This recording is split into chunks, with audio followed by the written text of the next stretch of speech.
오늘 우리에게 주시는 하나님의 말씀은 예레미야서 9장에 있는 말씀입니다. 23절과 24절 두 절 말씀을 보십니다. 예레미야서 9장 23절, 24절 말씀입니다. 자, 우리 스크린에 이렇게 한 화면 가운데 말씀이 놓여 있는데요. 한 음성으로 같이 봉독하도록 하겠습니다. 같이 읽습니다. 여호와께서 이와 같이 말씀하시되 지혜로운 자는 그의 지혜를 자랑하지 말라. 용사는 그의 용맹을 자랑하지 말라. 부자는 그의 부함을 자랑하지 말라. 자랑하는 자는 이것으로 자랑할지니 곧 명철하여 나를 아는 것과 나 여호와는 사랑과 정의와 공의를 땅에 행하는 자인 줄 깨닫는 것이라. 나는 이 일을 기뻐하노라. 여호와의 말씀이니라. 아멘. 기도하겠습니다. 살아계신 하나님의 영이시여, 이 시간 우리들 가운데 임재하여 주시옵소서. 주의 말씀을 와 정의와 공의를 땅에 행하는 자인 줄 깨닫는 것이라. 나는 이 일을 기뻐하노라. 여호와의 하나님의 말씀이니라. 아멘. 인생되게 하옵소서. 예수님 이름으로 기원하옵나이다. 아멘. 우리 광고 시간에도 이렇게 말씀드린 것처럼 6.25 전쟁일입니다. 73주년 됐다고 합니다. 이 화면은 호주에 있는 그 한인회에서 이 73주년 6.25 전쟁일을 맞아 추모식 갖는다는 그런 공고가 난 것을 이렇게 옮겼는데요. 미국에서도 각 지역마다 한인회에서 이런 행사들 펼치고 한국에서도 합니다. 세계적으로 지난 아픈 역사를 이렇게 돌이켜보면서 6.25 전쟁일을 짚어봅니다. 근데 그냥 6.25 전쟁일 기념식 그러면은 뭔가 좋은 일이 있을 때 이렇게 우리가 기념식을 갖는다. 마음에 그 말들이 이렇게 달갑게 와닿지 않더라고요. 그래서 그날을 어떻게 우리가 돌이키면서 아픈 날인데 잊지 않고 기억하면서 다신 이런 일이 일어나지 않도록 해야 되겠다 하는 마음들 되새기는 그런 시간들 가졌을 줄로 믿습니다. 또 어려운 시기 가운데 목숨을 이렇게 던지면서 나라를 위해 이렇게 싸워서 조국을 지켜준 많은 이들, 그들을 또 이렇게 감사하는 마음도 함께 이렇게 기리는 시간들이었을 거라고 생각합니다. 여러분, 저는 6.25 전쟁일, 6.25라는 이야기를 들으면 가장 먼저 연상되는 것들이 이 어린 시절에 뭐 초등학교 갈 때 또 그 취학 전에 그런 연령층에 6.25가 이렇게 다가오면 이 마음 가운데 기다리는 것들이 있었어요. 그럼 그 기다리는 것들이 뭐냐면 이 문화적인 뭐 이렇게 누릴 컨텐츠들이 우리 어렸을 때는 별로 없잖아요. 기껏해야 텔레비전에서 이렇게 보여주는 무슨 TV 쇼 같은 거 그런 거 보고 그러는데 6.25가 이렇게 다가오면 매일 밤마다 영화를 이렇게 방영해 줘요. 이제 전쟁 영화들을 이렇게 방영해 주는데 어렸을 때 그런 것들을 본다고 이렇게 기다렸던 것이 기억납니다. 여러분 생각나시는 분들도 계실 거예요. 김기덕 감독의 5인의 해병, 이 1961년 작품이고요. 이만희 감독의 돌아오지 않는 해병, 이 해병들이 많이 등장해요. 그죠? 이것도 1963년. 그리고 신상욱 감독의 빨간 마후라. 여러분, 이건 1964년. 다 62년, 63년, 64년. 전 박정희 전 대통령 시절에 반공을 이렇게 국시로 했던 그 시대에 여러분 이 영화들이 이 반공에 대한 교훈적인 내용을 담아서 만들어진 영화예요. 여러분 아시는지 모르겠어요. 이만희 감독이 그때 들국화는 피었는데 라는 작품을 또 이렇게 정부의 요청으로 만들었는데 근데 거기에 이제 등장하는 북한군이 이렇게 인간적인 면모들이 이렇게 보이는 거예요. 그래가지고 감옥에 끌려갔어요. 아니, 이 반공 영화로 만드는데 그냥 나쁜 사람들로만 나와야 되는데 이 북한 병사의 인간적인 면모가 보이니까 그래 이제 감옥에 끌려가서 옥고를 치르고 이만희 감독이 나온 일이 있습니다. 여러분, 학교에서 6월 달이 되고 현충일이 있고 6.25 전쟁일이 이렇게 다가오면 초등학교 때, 그때 국민학교라고 불렀잖아요. 1학년 때부터 표어를 이렇게 써요. 표어를 잘 쓰면 학교에서 상도 받고. 근데 그 표어라는 것이 뭐예요? 주로 이렇게 뭐 다 똑같죠. 무찌르자 공산당, 뭐 때려잡자 김일성. 여러분 그런 것을 초등학교 때부터 이렇게 쭉 써요. 초등학교 1학년이 뭘 알겠어요? 여러분, 우리가 이승복 이야기를 들으면서 나는 공산당이 싫어요 그렇게 이야기하고 이제 죽임당한 어린아이 이야기를 초등학교 때 교육을 받는데 여러분, 이승복이 공산당이 뭔지 알겠어요? 나는 공산당이 싫어요. 그렇게 배워온 거죠. 이게 뭔지도 모르면서 그 반공 교육을 이렇게 받으면서 그것을 고백하면서 죽어가는 거예요. 죽이는 사람도 처우니가 없지만 뭔지도 모르면서 그냥 세뇌당하다시피 전쟁을 직접 경험한 세대들이 아니지 않습니까? 여러분, 포스터를 그리는데 그 북한의 공산당은 답불 달린 괴물처럼 그려가지고 포스터를 냈던 적이 있어요. 여하튼 그런 것들이 제일 먼저 생각이 납니다. 그리고 6.25 전쟁일에 불렀던 노래, 여러분 6.25 노래라는 것이 있죠. 잊으랴 어찌 우리 그날을 막 눈물이 막 그냥 그렁그렁 맺히면서 그 노래를 부르다 보면 여러분, 조국의 원수들이 짓밟아 오던 날을, 불의의 역도들을 맷도적 오랑캐를 어찌 잊으랴. 이제야 갚으리 그날의 원수를 쫓기는 적의 무리 쫓고 또 쫓아 원수의 하나까지 쳐서 무찔러. 여러분, 물론 그 전쟁을 경험하고 전쟁에 관한 노래니까 대적을 향해서 원수라고 이렇게 부르고 하지만 여러분, 그 노래를 우리가 어린 시절부터 이렇게 부르면서 자라왔어요. 우리 교회에 북한에서 이렇게 오신 교우들도 있잖아요. 탈북자 교우들도 있어요. 이런 노래를 부를 때 원수라는 표현을 이렇게 들으면 공동체 안에서 그분들은 또 어떤 마음이 이렇게 들까 싶은 생각들도 이렇게 듭니다. 여러분, 우리가 6.25 노래를 초등학교 때 부르면서 그 노래만 부른 게 아니지요. 우리의 소원은 통일도 불렀어요. 그죠? 여러분, 우리의 소원은 통일이요. 이 결에 살리는 통일, 결의와 민족을 노래하면서 또 한편에서는 조국의 원수, 오랑캐, 하나도 남기지 않고 쳐서 무찔러서 이제야 갚으리 그날의 원수를. 여러분, 그런 노래를 같이 불러요. 한 노래는 이 남과 북이 한 결에야 우리가 하나를 일구어 나가야 돼 하고 노래를 부르면서 또 한편에서는 저 북은 우리의 원수야. 다 쳐서 무찔러서 갚아야 될 원수야. 여러분, 그런 교육을 같이 이렇게 받아왔어요. 이게 우리네 가슴 아픈 역사의 현실이지요. 누구도 부인할 수 없는 가슴 아픈 역사의 현실입니다.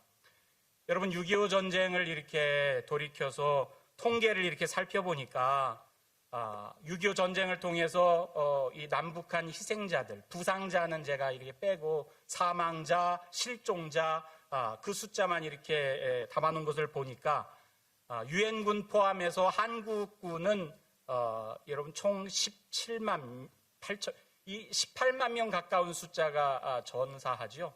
또 실종자도 4만 명 가까이 됩니다. 이 한국군이 18만 명, 북한군은 한 3배에 되는 숫자가 죽었어요. 64만 명. 실종자가 남북도 합해서 20만 명. 군인들 숫자만 100만 명이 여러분 6.25 전쟁 당시에 죽었어요. 여러분, 전쟁이라면 군인만 죽습니까? 민간인 사망, 민간인 실종자가 남한에는 70만이요. 군인은 20만 정도가 죽었는데 민간인은 70만이 죽었어요. 세상에 무슨 이런 전쟁이 어딨어. 아니, 나가서 싸우는 군인들이 죽는 거는 그럴 수 있다고 쳐요. 여러분, 근데 세상에 민간인이 군인 숫자의 3배, 4배가 죽었어요. 남한에서. 북한은 안 그래요. 북한은 150만의 민간인이 죽었어요. 이것도 북한군의 여러분 3배 되는 숫자가 죽어요. 전쟁이 일어나고 여러분 서울을 빼앗기고 다시 서울을 수복하고 또 일사후퇴하면서 서울을 또 한 번 빼앗기고, 여러분 그렇게 도시 하나가 상대방에 의해서 점령되면 그 이전에 상대방에게 협력했던 민간인들을 죽이는 거예요. 아니, 한 번만 이기고 우리 동네였으면 왜 그런 일이 있겠어요? 이게 군인들이 다 도망가고 빼앗겨서 어쩔 수 없이 거기서 살려면 상대방 군인들에게 부역할 수밖에 없는데, 돌아온 군인들이 부역했다고 죽여. 민간인들이 그렇게 죽는 거죠. 여러분, 군인이 있는 곳이든 민간인이 있는 곳이든 구별 없이 폭격해서 군인 숫자의 3배가 되는 남한도 북한도 그렇게 민간인들이 죽어갔습니다. 전쟁 고아가 10만 명이요. 이산 가족이 1000만 명이죠. 1000만 명. 세상에 전체 인구수의 당시의 절반가량이 여러분 가족들을 다 잃어버린 채 살아가는 그런 역사. 그럼 말이 됩니까? 동족상잔으로 300만이 죽고 1000만이 가족을 잃어버렸어요. 왜 이런 전쟁이 일어났습니까? 당시 미국 소련으로 양분된 이념을 각자의 신념으로 신봉하면서 일어난 전쟁이에요.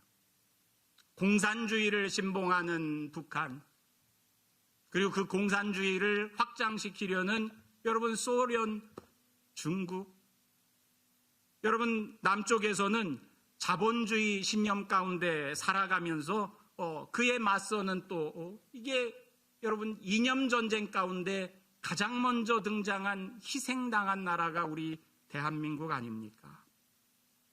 더 기가 막힌 것은 아까 우리 권사님 기도 가운데서 아직까지도 대적하고 있지요. 이 전쟁이 아직도 끝나지 않았어요.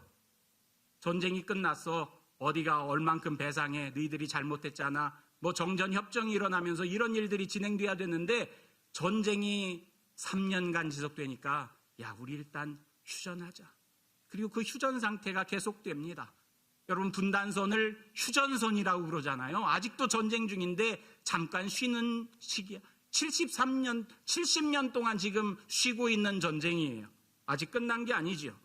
그 쉬면서 휴전 상태에서 남과 북은 여전히 자신의 신념, 자신의 이념을 자랑합니다. 여러분 남한은 뭘 자랑합니까? 남한의 부를 자랑하지요. 이 자본주의 사회를 살아가면서 우리가 전쟁이 일어나고 73년 되는 동안 이만큼의 경제적인 성장을 일구었어. 세계에서 경제력으로 손꼽히는 나라가 되었어 하면서 부를 자랑합니다. 여러분 북한은 뭘 자랑합니까? 자기네들 나름의 자존심이 있다고, 그 자존심을 자랑하고 주체적인 사상이 있다고 그것을 자랑하면서 여러분 핵무기를 연구하고 그것을 쏘아내고 맨날 무력 시위하면서 자기네 무력을 자랑해요. 오늘 우리가 읽은 성경 말씀 보니까 여호와께서 말씀하시되 지혜로운 자는 그의 지혜를 자랑하지 마라, 용사는 그의 용맹을 자랑하지 말라 그랬는데, 여러분 북한이 자랑하는 게 그의 용맹 아닙니까? 세계 제일 강대국이라고 하는 가장 큰 군비를 이렇게 자랑하는 미국과 당당히 맞서고 있는 나라, 여러분 세계에서 북한밖에 없어요. 얼마나 용맹스러워요. 세계에서 가장 가난한 나라 중에 하나인데 여러분 가장 부유한 나라와 군사적으로 맞서는 나라, 핵무기를 만들고 미사일을 쏴대면서 여러분 경고하는 거죠. 우리 건들지 마. 우리 건들지 마.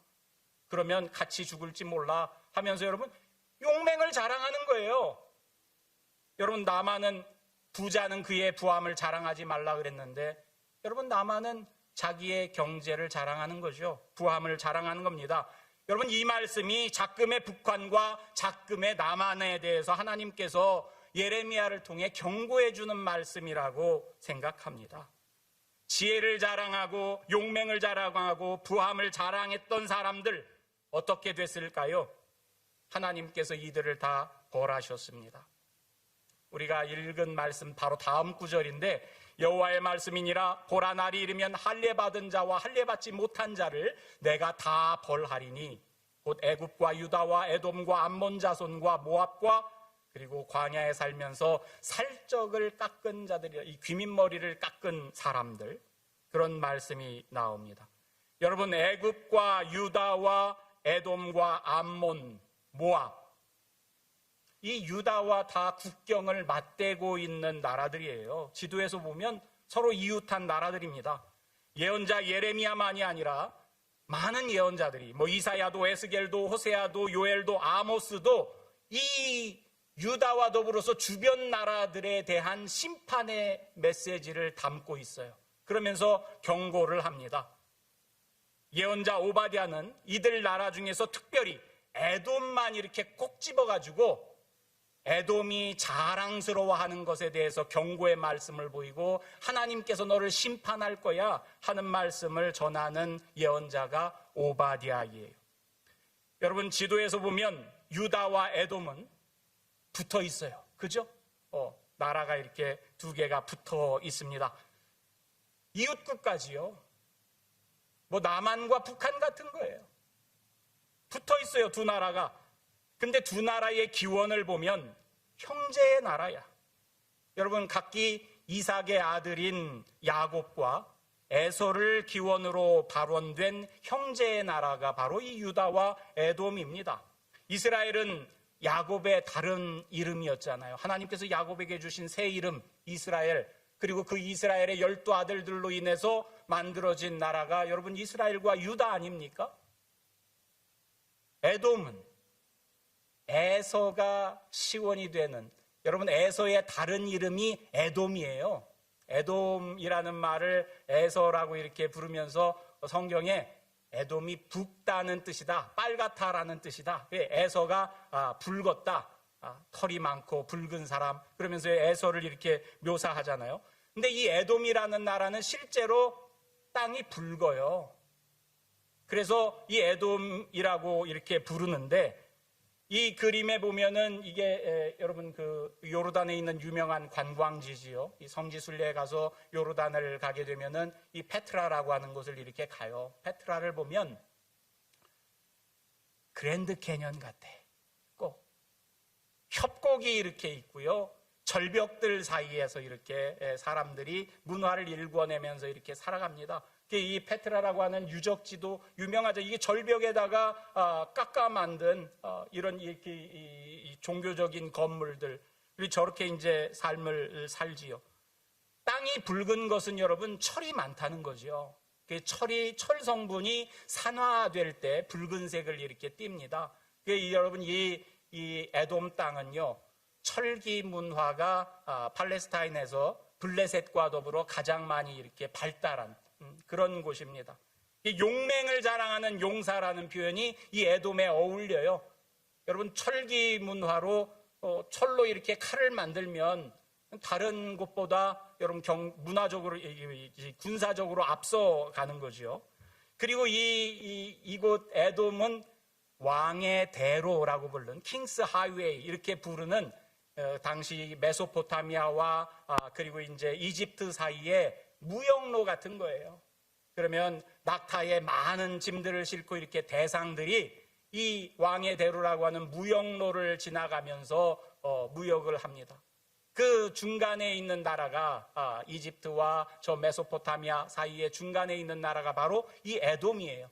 그러니까 대상들이 지나가면서 여러분 경제적으로 그 당시에 팔레스타인에서 가장 많은 이렇게 부를 일구어 갔던 나라도 에돔이에요. 그러니까 부를 자랑하는 부자라는 표현도 이렇게 될 수 있어요.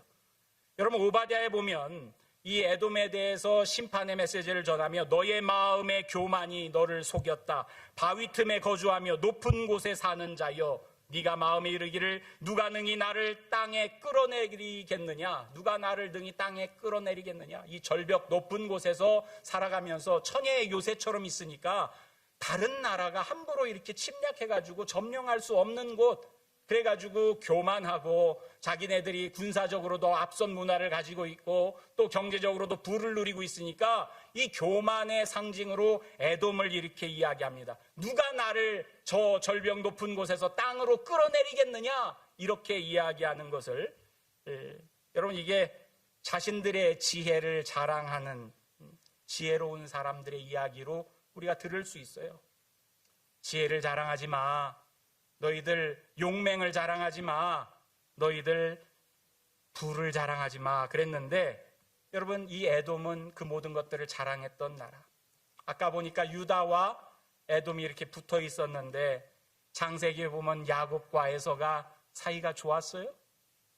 안 좋았지요. 여러분 유다랑 에돔도 붙어 있는 나라인데 사이가 좋았을까요? 안 좋았어요. 철천지 원수의 역사를 구약 성경이 우리에게 이렇게 보여줘요.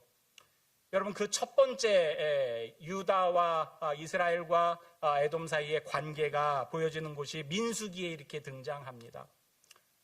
출애굽한 이스라엘이 광야에서 어려운 30년의 세월을 이렇게 다 보내고 이제 하나님께서 그래가지고 가나안 땅으로 들어가려고 마지막 여정을 이렇게 향해서 가요.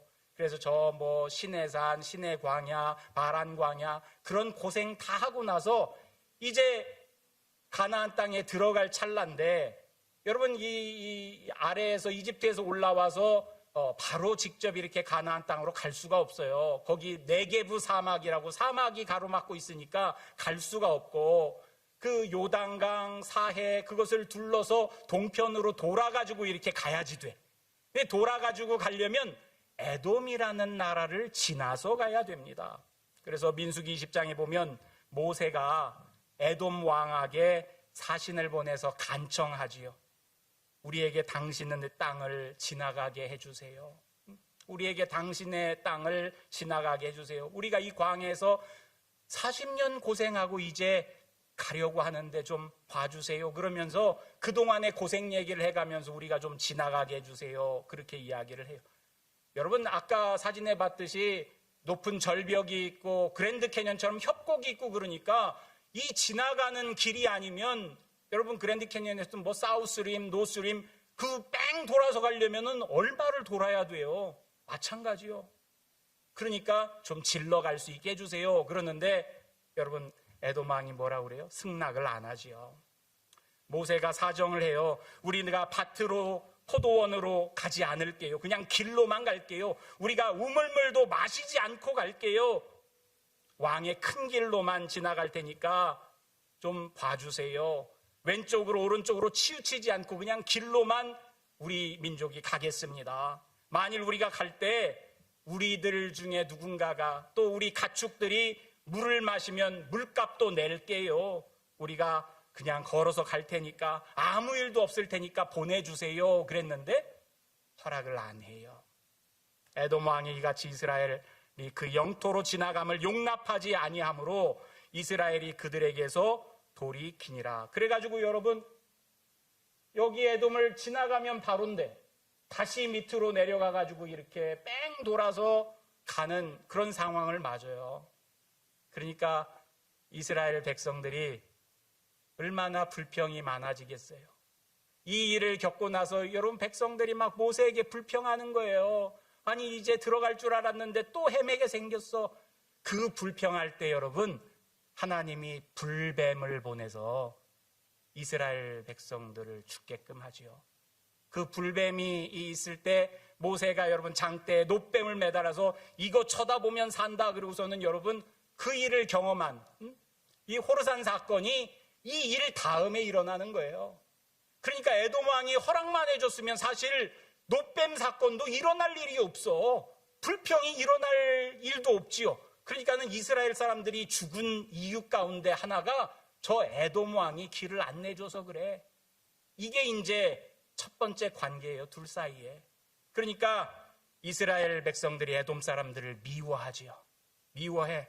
그런데 하나님이 뭐라고 그래요? 여러분, 이 민수기 다음에 신명기에서 하나님께서 이스라엘 백성들을 돌이키면서 야, 너희들 에돔 사람 미워하지 마. 왜? 그는 내 형제야. 그래. 여러분, 미워 죽겠어도 미워하지 말라는 거예요. 왜? 형제니까 미워하지 마. 여러분, 이 말씀대로 하나님 말씀을 들으며 살아갑니까? 안 그렇죠. 여러분, 이스라엘 백성들이 역사 가운데서 이 에돔 사람들을 많이 죽여요. 다윗이 소금 골짜기에서 에돔 사람 18,000명을 쳐 죽이고 돌아와서 명성을 떨치니라. 여러분, 사무엘에 나와요. 에돔 사람이 18,000명이 다윗에게 죽임당합니다. 그냥 죽고 끝나는 게 아니요. 다윗이 거기서 이렇게 가져온 철기 문화로 이 솔로몬에 이어지기까지 이스라엘을 부강하게 만들지요. 사람을 죽이고 노획한 전리품들로 말이지요. 또 열왕기하에 보니까 아마샤가 마찬가지로 소금 골짜기에서 에돔 사람 10,000명을 죽입니다. 여러분, 이런 일을 에돔 사람들이 당하는데 그럼 에돔 사람은 유다에 대해서 좋은 감정을 가지고 있을까요? 안 그렇죠. 그들도 미워합니다. 여러분, 오바댜 선지자의 글을 보면 이 에돔의 죄를, 네가 심판당할 죄를 하나님께서 이렇게 오바댜를 통해서 보여주는데 무슨 죄를 저질렀냐? 네가 멀리 섰던 날 곧 이방인이 그의 재물을 빼앗아가며 외국인이 그의 성문에 들어가서 예루살렘을 얻기 위하여 제비 뽑던 날에 너도 그들 중 한 사람 같았는지라. 그러면서 에돔을 꾸짖어요. 에돔이 자기 힘으로는 유다를 어쩔 수 없으니까 유다가 여러분 바벨론에 의해서 이렇게 망하게 되었을 때 에돔이 옆에서 신나가지고 좋아하는 거예요. 같이. 유다가 바벨론의 침략을 받고 거기서 도망가는 사람이 있으면 에돔 사람이 가서 잡아다가 바벨론에다가 갖다 바쳐요. 도망가는 사람이 있으면.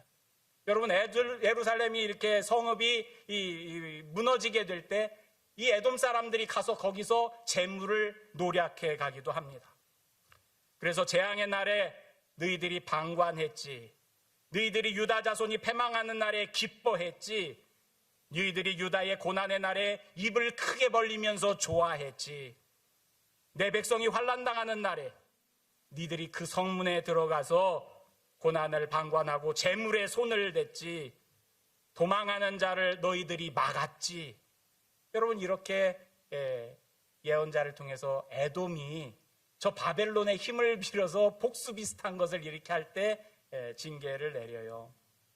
여러분, 이스라엘의 유다 사람들은 이런 일들을 겪으면서 바벨론 포로 중에 있을 때 여러분 바벨론 강가에서라는 눈물겨운 시를 이렇게 만들어서 노래하잖아요. By the rivers of Babylon. 우리 보니엠이 불렀던 노래가 이 시편 137편의 내용인데 여기에 보면 바벨론 강가에서 우리가 울었다.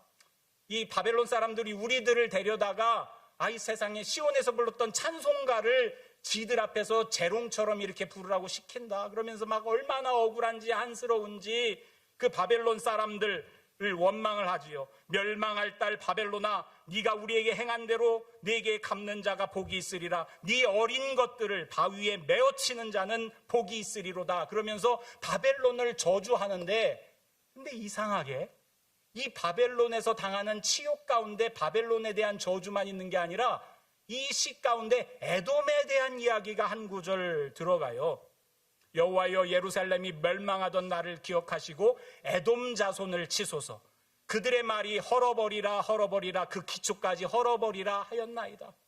자기들이 바벨론에게 망하고 포로로 끌려갈 때 옆에 나라인 에돔 사람들이 성전을 헐어버려라 헐어버려라 하면서 노래했다는 거예요. 이 에돔이 직접적으로 해악을 가한 건 아니지만 이 유다 사람들 마음 가운데서는 이 옆에서 에돔이라고 하는 사람들이 했던 일들이 가슴에 한이 될 만큼 미움으로 남겨져 있어요. 자기들이 당한 것은 바벨론에 의해서 당했는데 바벨론만 미워하는 것이 아니라 옆에서 자신들 당할 때 잘했다, 잘됐다, 뭐 그렇게 저주의 말을 퍼부었던 이 에돔 사람들을 잊지를 못해요. 그래서 여러분, 시인이 바벨론에서 눈물 흘리는 이야기를 할 때 자기들의 심경을 담아서 에돔에 대한 하소연도 하는 겁니다. 여러분, 하나님은 이런 관계를 이루고 있는 유다와 에돔에게 말씀하시는 거예요. 여호와의 말씀이니라. 날이 이르면 할례 받은 자, 할례 받지 못한 자를 내가 다 벌하리라. 할례 받은 자는 누구예요? 유다지요. 할례 받지 못한 자는 유다의 주변 국가예요. 대표적인 게 에돔이었지요. 하나님은 하나님을 안다고 하는 할례 받은 유다도 벌을 내리시고, 또 할례 받지 않고 하나님을 인정하지 않고 살았던 에돔에 대해서도 벌을 내리세요. 여러분, 에돔만 벌 받는 게 아니죠. 형제니라 미워하지 마라 했는데, 여러분, 미움을 행하고 사람을 죽여댔던 유다도 하나님께 똑같이 벌을 받아요. 여러분, 우리 삶 속에 적용해 볼 수 있는 문제 같아요. 할례 받은 자가 유다라고 그랬습니다. 모양새는 하나님의 백성입니다. 근데 하나님은 이들을 가리켜서 마음의 할례를 받지 못했다. 그래서 벌을 받습니다. 여러분, 오늘날 우리는 우리의 삶 속에서 내가 하나님을 믿는 사람입니다, 내가 예수를 주라고 시인합니다 하면서 살아요. 나름 할례 받은 자로 이렇게 표명할 수 있는 그런 자리에 우리가 있어요. 근데 여러분, 우리의 삶 속에서도 여전히 미움을 가지고 형제를 미워하지 말라는 하나님의 말씀을 어기고 산다면, 이게 할례 받은 자, 마음의 할례 받은 자답지 못한 삶을 살아가는 거지요. 여러분, 유다와 에돔의 심판 예언에 앞서 예레미야는 궁극적인 죄의 뿌리를 말하는데, 너희들 자랑하지 마. 지혜도 자랑하지 말고, 용맹도 자랑하지 말고, 경제력도 부유함도 자랑하지 마. 이 자랑한다는 게 여러분, 자랑의 기저에는 교만이 있는 거죠. 이 인간의 죄성이 있는 거예요. 그걸 자랑하지 말라는 거예요. 여러분, 사람들에게는 자랑하고 싶은 그런 마음들이 있어요. 자랑하고 싶어. 나를 자랑하고 싶고, 내가 먹어본 것도 자랑하고 싶고, 내가 그 좋은 경험한 것도 자랑하고 싶고, 내 가족도 자랑하고 싶고, 내 나라도 자랑하고 싶고. 여러분, 자랑한 게 싶은 게 얼마나 많아요. 어떤 사람은 심지어 교회도 자랑해. 내 믿음을 자랑하는 게 아니라, 우리 교회에 누가 다녀? 우리 교회 사람이 몇 명 모여? 내가 이 한경직 목사한테 주례받았어. 별걸 다 자랑해. 자기가 한경직 목사님 같은 삶을 살았다고 자랑해야 될 텐데, 그런 게 아니라 내 결혼 주례를 한경직 목사님이 자랑해. 여러분, 그런 게 자랑할 일입니까? 근데 우리는 그런 것도 다 자랑해. 한국이 얼마나 잘 살게 됐는지 미국 사람들이 한국을 다 알아줘. 넷플릭스에서 한국 TV쇼가 얼마나 유명한지 미국 사람들이 이 헐리우드보다 더 잘 만든다고 자랑해줘. 삼성이 핸드폰을, 반도체를, 여러분, 현대가 자동차를 다 자랑해줘. 그런 것을 자랑하고 싶은 마음, 이런 것들을 여러분, 기본적인 죄성으로 이야기하는 거예요. 그런 거 자랑하지 마. 헛된 거라는 거죠. 다 없어져 버릴 거야. 자랑하려면 뭘 자랑해? 이걸 자랑해. 명철하여 하나님을 아는 것. 너희 인생이 자랑해야 될 거는 하나님이 누군지, 그분과 너희의 친밀함을 자랑해. 나 여호와는 사랑과 정의와 공의를 땅에 행하는 자인 줄 깨닫는 것. 이걸 자랑하고, 우리 하나님이 이런 분이야. 그걸 자랑하라는 거죠. 여러분, 자랑하는데 에돔 사람을 미워하지 마라. 그가 네 형제입니다. 이 말씀을 유다가 가슴에 품고 자랑하면서 살았다라면, 여러분, 유다와 에돔의 관계가 달라졌을 거예요. 여러분, 남과 북도 마찬가지가 아닌가 싶어요. 여러분, 남한이 경제적으로 북한을 몇 번 전쟁 가운데서 이기고 남음이 있을 만큼 잘 살게 됐다, 자랑한다. 이 교만이지요. 하나님의 벌의 대상이요. 북한이 이 끔찍한 무기를 만들어서 한 방이면 남한 사람들 다 보낼 수 있어. 이런 것들을 자랑한다면 우리 건들지 마. 여러분, 하나님께 벌 받을 수밖에 없어요. 남한이고 북한이고 하나님이 누군지 알아야 돼요. 우리 인생이 자랑해서 내가 네 위에 올라갈 수 있어, 이런 걸 자랑하는 게 아니라 우리는 하나님의 피조물이야. 하나님의 다스림을 받는 사람이야. 하나님이 그래서 미워할 만한 일이 있어도 미워하지 마. 왜? 형제야. 여러분, 이 말씀을 기억하는 게 하나님을 자랑하는 거예요. 거대 담론처럼 남북의 이야기를 하고 나라들 간의 이야기를 했지만 우리 개인의 삶 속에서도 마찬가지 아닙니까? 여러분, 우리 인생 속에서 자랑하지 마세요. 자랑하지 마세요. 좋은 곳 가봤다고 사진 찍어서 막 올리잖아. 우리 손주가 이쁘다고 막 사진 찍어서 올리잖아. 여러분, 자랑하지 마세요. 여러분 눈에나 이쁜 거지. 맛있는 거 봤다고 사진 찍어가지고 막 올리잖아요. 그죠? 자랑하지 말래요. 다 소용없어. 뭘 자랑해? 하나님을 자랑해. 하나님이 나를 사랑하시는 것, 그분이 나를 사랑하셔서 십자가에 짊어지시고 죽으신 것, 나는 그지없이 약한 존재. 여러분, 사도 바울은 자랑하려면 너희 약한 것을 자랑해라. 남보다 좋은 걸 자랑하는 게 아니라 남보다 내가 못한 것을 자랑해. 그래야 다른 사람들과 더불어 함께 지낼 수 있어. 그러면서 사도 바울이 지혜로운 말을 해줘요. 여러분, 하나님을 자랑하고 우리의 연약한 것을 자랑하고 내가 자랑할 것은 십자가에 달리신 우리 주 예수 그리스도밖에 없다 하는 그 사도 바울의 말을 기억하면서 자랑합시다. 다른 것들은 소용없어요. 여러분, 하나님을 자랑하는 저와 여러분들 되시기를 주님의 이름으로 축원합니다. 하나님, 감사합니다.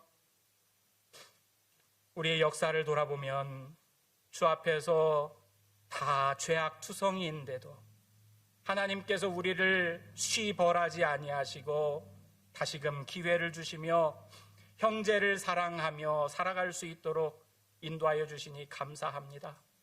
우리의 허물 대신 하나님께서 친히 허물을 짊어지시고 십자가에 달려 죽으시며 다시금 저희에게 기회를 주신 그 하나님, 저희가 그분을 자랑하고 그분을 알아갈 수 있기를 원합니다. 우리 인생들에게 하나님을 자랑하며 하나님과 깊이 교제할 수 있는 기회를 다시금 허락하여 주시옵소서.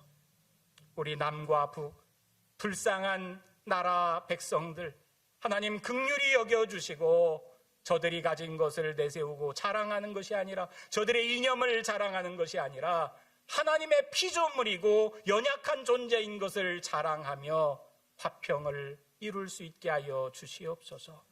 예수님 이름으로 기도드리옵나이다. 아멘.